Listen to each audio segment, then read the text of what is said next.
సాయిరామ్ అండి. ఈరోజు సాటర్డే కదండి, ఎవరింట్లో అయినా సాంబారు తర్వాత ఆలు ఫ్రై ఉంటుంది కదండి. అలాగే నేను కూడా ఈరోజు ఆలు ఫ్రై చేస్తున్నాను.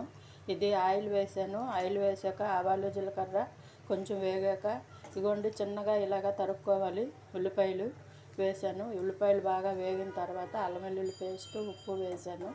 అవన్నీ బాగా వేగాక కొంచెం కారం ధనియాల పొడి చిన్న ఏంటంటారు అది చికెన్ మసాలా వేసానండి. ఇవన్నీ బాగా వేగిపోయి చూడండి కలర్ఫుల్గా కనిపిస్తుంది కదా.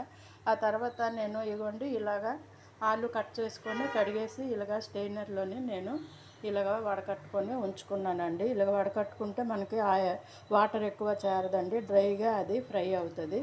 సో నేను ఇలాగా ఇవ్వండి దుంపలు ఇలాగా వేసుకున్నాను. వేసుకొని ఇది బాగా ఫ్రై అవుతుంది. సిమ్లో పెట్టుకోండి. సిమ్లో పెట్టుకొని మూత పెట్టుకొని అలాగా పూర్తిగా మనకి ఫ్రై అయ్యే వరకు మధ్య మధ్యలో కలుపుతూ ఉండండి. ఇదండి ఆలు ఫ్రై. చూడండి ఇలాగ మీరు ఎప్పుడైనా చూసారా ఎంత కలర్ఫుల్గా ఉన్నదో కర్రీ. మీరు కూడా ఇలాగ చేసుకోండి, బాగుంటుంది. అలాగే ఇగోండి ఈరోజు మాది రైసు, అలాగే అప్పడాలు వేపుతానండి.